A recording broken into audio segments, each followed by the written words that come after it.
Well, thank you very much. That was very unexpected, but incredibly acted upon by Secret Service and law enforcement. And this was an event dedicated to freedom of speech that was supposed to bring together members of both parties with members of the press. And in a certain way it did, because the fact that they just unified, I saw a room that was just totally unified. It was in one way very beautiful, a very beautiful thing to see. A man charged a security checkpoint armed with multiple weapons, and he was taken down by some very brave members of Secret Service, and they acted very quickly and have just released, for purposes of transparency, clarity, I've ordered it to be put out. You probably have it by now. Put out on Truth and put out on many of the platforms. A tape showing the violence of this thug that attacked our Constitution, and also showing how quickly Secret Service and law enforcement acted on our country's behalf. Really did a great job. One officer was shot, but saved by the fact that he was wearing obviously a very good bulletproof vest. He was shot from very close distance with a very powerful gun, and the vest did the job. I just spoke to the officer, and he's doing great. He's in great shape. He has very high spirits, and we told him we love him and respect him, and he's a very proud guy. He's very proud of what he does, Secret Service agent. And we looked at all of the conditions that took place tonight, and I will say, you know, it's not a particularly secure building, and I didn't want to say this, but this is why we have to have all of the attributes of what we're planning at the White House. It's actually a larger room, and it's much more secure. It's drone-proof, it's bulletproof glass. We need the ballroom. That's why Secret Service, that's why the military are demanding it. They've wanted the ballroom for 150 years for lots of different reasons, but today's a little bit different, because today we need levels of security that probably nobody's ever seen before. But everyone owes a tremendous debt of gratitude to the courage of law enforcement, the law enforcement, and working with the D.C. police, and we just spoke with the mayor. And when we're finished, the police chief is going to take over and discuss it also from their viewpoint. But they also performed exactly as they were supposed to, and you see the attacker in different positions, but you also see the attacker totally subdued and under control. So as you know, this is not the first time in the past couple of years that our republic has been attacked by a would-be assassin who sought to kill. In Butler, Pennsylvania, less than 2 years ago, you all know that story, and in Palm Beach, Florida, a few months after that, we came close. We really had, again, we had some great work done by law enforcement. But in light of this evening's events, I asked that all Americans recommit with their hearts in resolving our difference peacefully. We have to resolve our differences. I will say, you had Republicans, Democrats, independents, conservatives, liberals, and progressives. Those words are interchangeable, perhaps, but maybe they're not. But yet everybody in that room, big crowd, record-setting crowd. There was a record-setting group of people, and there was a tremendous amount of love and coming together. I watched, and I was very, very impressed by that. But we were, First Lady and I were taken very well care of, very quickly rushed off the stage. Vice President J.D. Vance, who's here, was likewise beautifully done. He was just saying how quickly everybody acted, law enforcement, Secret Service in particular in this case, but law enforcement. Marco had the same thing. Pete was there. Pete didn't want any help. He didn't want anybody to help him. He doesn't want anybody to help him, but he did get some, didn't you? And I think you also said that it was very impressive. So with that, I'd like to ask Todd Blanche to come up, say a few words, and tell you it's already underway. The man has been captured. They're going to his apartment. I guess he lives in California, and he's a sick person, a very sick person.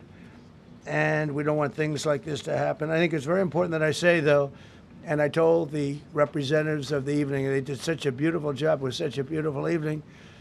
And again, they're talking about free speech in our Constitution. That's what it's all about, not just White House correspondence. It was really based on free speech in our Constitution. But I said very importantly that we'll do it again within the next 30 days, and we'll make it bigger and better and even nicer. So I just want to thank everybody that was involved. I also want to thank the press, the media. You've been very responsible in your coverage. I will say I've been seeing what's been out. You've been very responsible. So Todd Blanche, I'd like to say a few words, and then we're going to have cash. And then you're going to go on. We can ask, I guess we can take a couple of questions. I want to thank the First Lady that was a rather traumatic experience for her. There was a lot of action taking place up there very quickly. But again, the response time was really incredible. And we're going to reschedule. We're going to do it again. We're not going to let anybody take over our society. We're not going to cancel things out because we can't do that. We wanted to stay tonight. I will tell you, I fought like hell to stay. But it was protocol. They said, please, sir, because they didn't know there was a lot of action going on, and they didn't know could there be probably a lone shooter, but we'll find out. We'll find out very quickly. They have it very well under control. So I want to thank everybody very much. And Todd Blanche, please. Thank you very much, Mr. President. Tonight you saw the very worst and the very best of this country. You saw the very worst by the actions of that coward that the President just talked about. But you also saw the very best because you saw law enforcement do exactly what they're supposed to do. And you'll see the videos come out, I expect, very shortly, and you'll see law enforcement do exactly what we want them to do. And so I echo what what President Trump just said, that we are extraordinarily grateful and appreciative of the men and women of law enforcement that did their jobs tonight, including one who was injured. This investigation is ongoing. I expect you will see charges filed shortly. The charges should be self-evident given the conduct, but as you'll hear, there will be multiple charges surrounding the shooting, around the possession of firearms, and anything else that we can get on this guy. The investigation is obviously ongoing and just started. There is federal law enforcement already working on search warrants and doing their job, and I don't want to get ahead of them and don't want to get ahead of the work that they're doing even as we speak. Director Patel and I were just on the crime scene a short while ago, and everybody in this room should rest assured that the Metropolitan Police Department, the FBI, Secret Service, everybody's on the scene doing their job. I know that the police chief is going to give an update from the scene as soon as we're finished here, and I obviously will lead the details of what they have learned to him. But in the meantime, I just want to thank everybody in this room for the courage. And I want to thank President Trump for his words, and I promise you, justice will be served. Thank you. Director Patel. Thank you, General. Thank you, Mr. President. The President's absolutely right. You saw the best resolve of American law enforcement because you, Mr. President, inspire them 24/7, 365. You give them the resources that they need, and they know that you have their back. And that is a changing dynamic in this country, and that's why you saw brave Secret Service agents respond immediately, swiftly, subdue and take down the suspect, and safeguard the lives of thousands of individuals at that hotel. Thanks to our interagency partnership with the Department of Homeland Security and the Metropolitan Police Department, the FBI was rapidly deployed onto the scene, took over the evidence response unit, is examining all the ballistics that were found on scene to include the long gun and the shell casings. We are conducting witness interviews as we speak. You will hear from our team on the scene there with the mayor and the head of the FBI field division there. But please know what the Attorney General has just said reigns no truer. You saw the very best of America tonight. The very best unite us at a time of uncertainty, because we have leadership here with the President and the Vice President that backs law enforcement, and the men and women that I shook their hands on the scene today could not have been prouder to show up on scene. And as the Attorney General said, make no mistake, we are conducting witness interviews. If you have any information whatsoever related to this event, 1-800-CALL-FBI.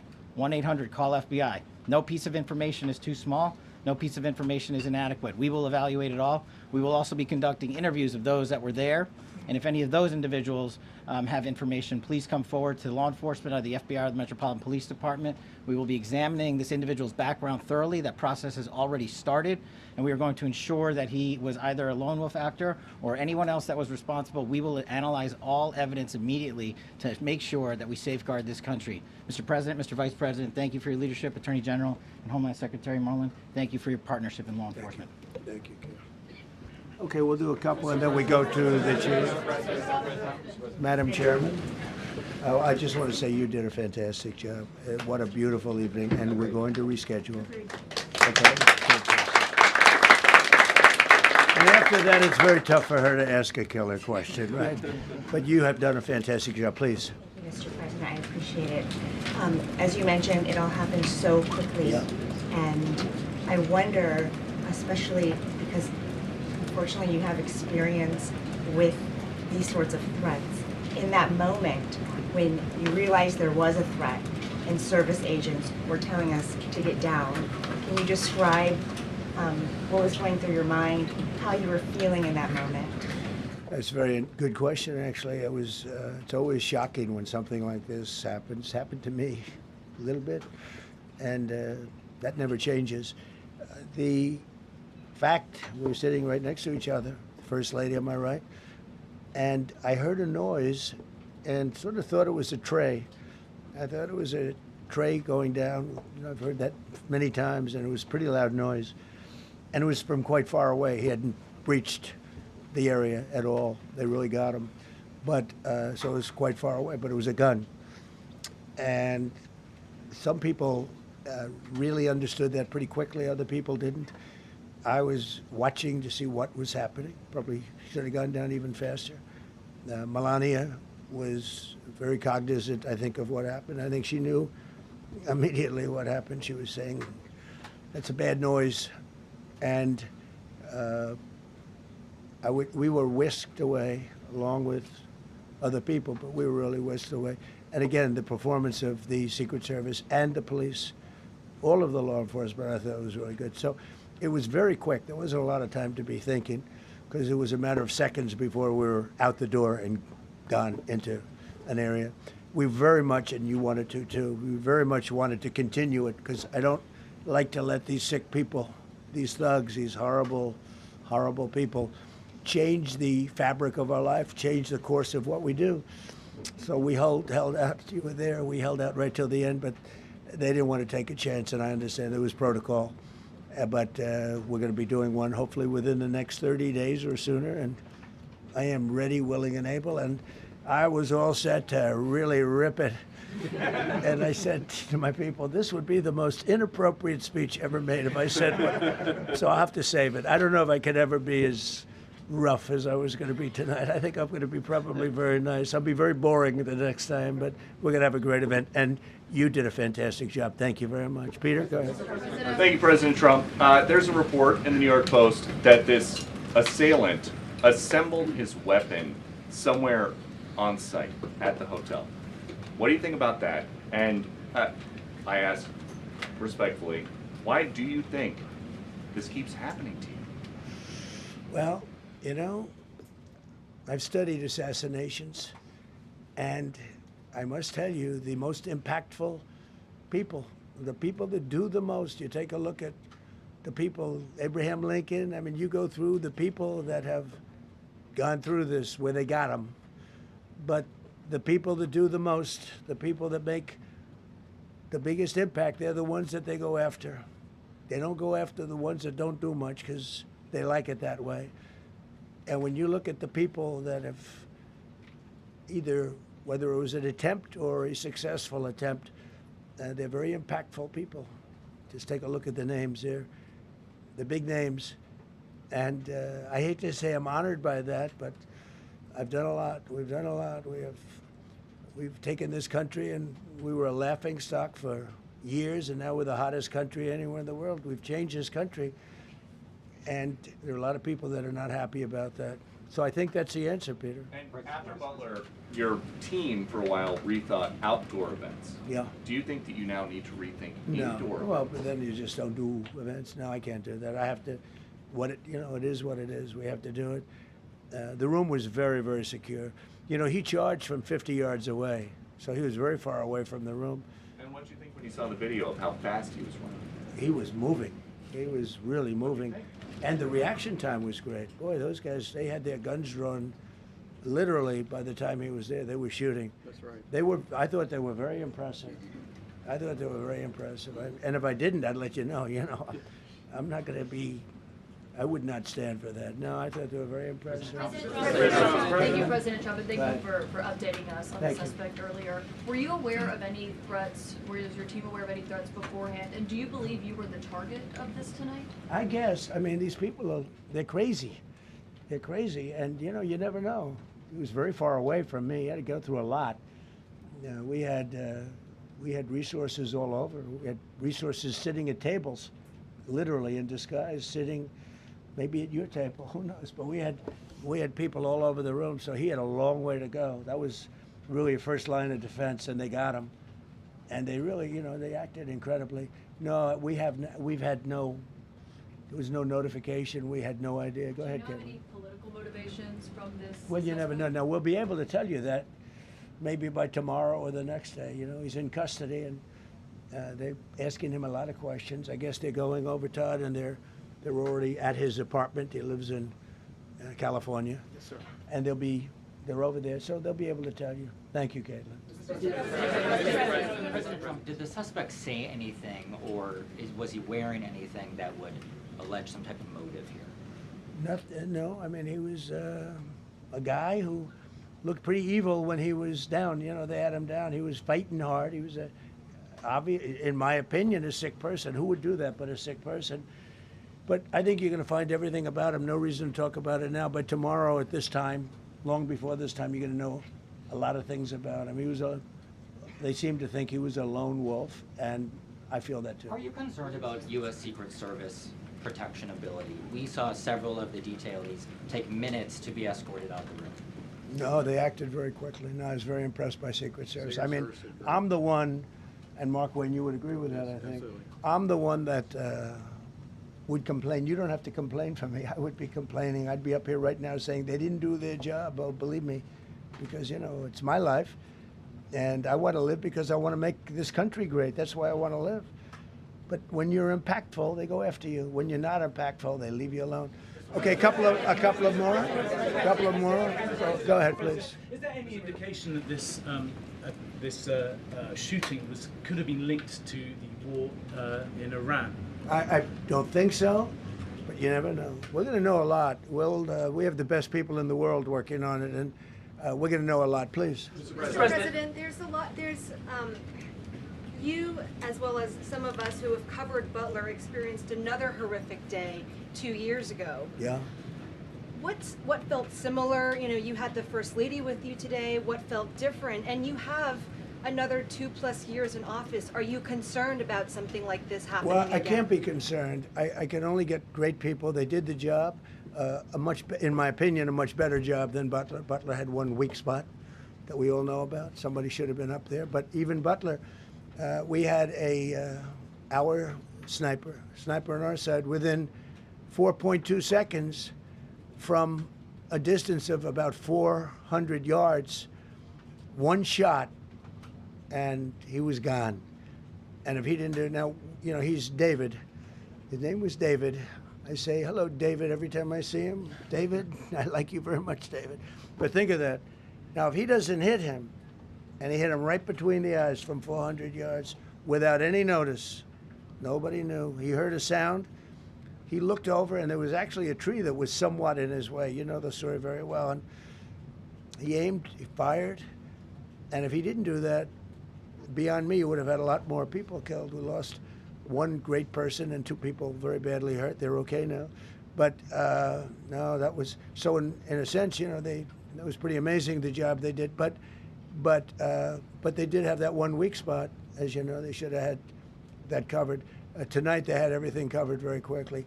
And he was fast. He was running full blast, and they got him before they got any further. I was very far away. You know, he hadn't anywhere close to breach the doors of the ballroom. The ballroom was sealed, and everybody in there. That's why once those doors opened, they didn't want to do tonight. If the doors weren't opened, we could have probably done it tonight, but I think we're much better off rescheduling. Yeah, please. Mr. President, for you and perhaps law enforcement as well, what is the level of confidence that this was a lone actor, and has the suspect made any statements to police while in custody? Yeah, I think it's just look, it's not my profession. We have great professionals up here and outside that have been working with us.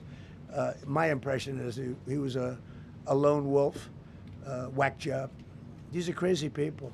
These are crazy people, and they have to be dealt with. We had that in the second attempt, as you know, and he's spending life in prison, because if you let him out, they'll probably, you know, if he serves 10 years or 15 years, you let him out, he'll probably try it again with somebody else. They're sick people. We have a lot of sick people. But you're going to know, I think very shortly, you're going to know, Todd, a lot about him. You're going to know a lot about him. Yeah, a couple of more. Yeah, please, go ahead. Are you concerned about political violence? This could be politically All motivated. violence. I'm concerned about everything. Look, but I can't be so concerned that you can't function. No, I'm here. It's a dangerous profession. You know, I tell the story, race car drivers, I think it's very dangerous. So if you take 1% and then take about 10% of 1%, just to break it down very easily, they die. So much less than 1%, 10% of 1%. I think bull riding is very dangerous. If you take about the same, 10% of 1%, much less than 1%. But if you take presidents, it's 5.8%. And about 8% are shot at. So nobody told me this was such a dangerous profession. If Marco would have told me, maybe I wouldn't have run. Maybe I would have said, I'll take a pass. No, it's a dangerous profession, but I don't view it that way. Look, I'm here to do a job. It's part of the job. It is a dangerous, I can't imagine that there's any profession that's more dangerous. But I love the country, and I'm very proud. I'm very proud of the job we've done. You see what's happened. We have a great country. We've got, I think, the most successful, the hottest country anywhere in the world. This happened over a period of just a year, and we're going to do great things. But with that come risks. There's no question about it. Yeah. To that end, I mean, there's been so much political violence, not just aimed at yourself, but at other members of Congress, state house speakers, you name it. Is that just the cost of doing business to do politics in America anymore? Yeah, well, what does that say about our country? Too. You know, we're not the only country. You look at this great violence with all countries. I was talking to somebody from another country today, and they have numerous assassinations of political figures all over the world. You look at South America, it's like some of the numbers are just horrific. It's dangerous. It's dangerous stuff, whether it's here or someplace else. No country is immune. No country. Good question. Is it possible to turn that temperature down at this point? Well, probably if I decided to just not do much, you know, if I let everybody rip us off and take advantage of us. Look, we're leading the world in trade now. We're leading the world in the military. We're the greatest military in the world. I rebuilt it in my first term, and now we use it because we have no choice. We can't let, as an example, Iran, we can't let them get a nuclear weapon. Everything will be peanuts compared to that if they ever were given a nuclear weapon, and they'd use it too. Marco and I were talking about it today. They would use it without even hesitation. We can't do that. It was a shame. I said, oh boy, look at the numbers. We just broke 50,000 in the Dow. We just broke 7,000 in the S&P. They said we couldn't do it in 7 years, in 5 years, 4 years. They were saying maybe in 5 or 6 years. And we did it in 1 year. And I called everybody together. I called all of these people and others, and I said, we have to take a little journey. I seek to do this. We just had the great number. We just broke 50,000. Wasn't supposed to happen during my term. Wasn't reachable. We did it in 1 year, and I said, we're going to have to make a journey to Iran. They're going to have a nuclear weapon if we don't do it. We had the B-2 bombers take them out. I terminated in the first term the Obama agreement, the Iran nuclear agreement, which was a disaster. That was a road to a nuclear weapon. They would have used it. They would have used it 100%. So, you know, when you do things like that, you become a target. If I wasn't doing that, I guess I'd be a lot less of a target. But I'm honored to be. Okay, one more question. Go ahead. Yeah, go ahead. Thank you, President Trump. Thank you, President Trump. Do you know how the gun was brought into the hotel? And also, how does this event impact you as the leader of our country? Do you think it will change your I leadership? like not to think about it. I lead a pretty normal life, considering, you know, it's a dangerous life. I think I handle it as well as it can be handled. I think a lot of other people, you know, you read stories where they become basket cases. To be honest with you, I'm not a basket case. I really take it as it is. I do it for the country. I'm not doing it for any other reason. I have a first lady who's doing a terrific job. She loves the country, and she recognizes it better than anybody. She's told me numerous times. She said, "You are in a dangerous job," but that goes along with her too. I mean, it's dangerous for her too. We sat there tonight. We heard that noise, and it was either a tray or a bullet. I was hoping it was a tray, but it wasn't. And again, we had some very brave people doing a great job, so we're very proud of them and happy with them. I just want to thank everybody. They will be able to give you all that information as to the names and everything else. I think we released the names already. Most of you would have it, but his name. We appreciate it. I see so many tuxedos and beautiful dresses. It was a little different evening than we thought, but we're going to do it again, and we have a great chairman who we're so proud of, and we have to make it better. We'll make it safer, I guess, right? But we're going to make it even better. Okay, thank you very much. Thank you. President Trump, can we hear from the first lady who talked about how impactful this was? Can we hear from her about? Well, honey, would you want to say something? Okay. Huh? Right. Millions of people across the globe, in fact, are watching you. You demonstrated courageous leadership, and thank God you're alive. All of us are alive today. What is the message that you want to give to the world that this should change? What corrective measures can we take from here on? So. Well, all you can do, look, I don't care how many people you have, how good they are. They can be the greatest people. You have the greatest security in history. If you have a whack job who's got a brain, but it's a little bit distorted or a lot distorted, they can make trouble. I would say, Pete, right? You know, they can make trouble. Some of these people are of genius level IQ, and they're nuts. So it can be trouble.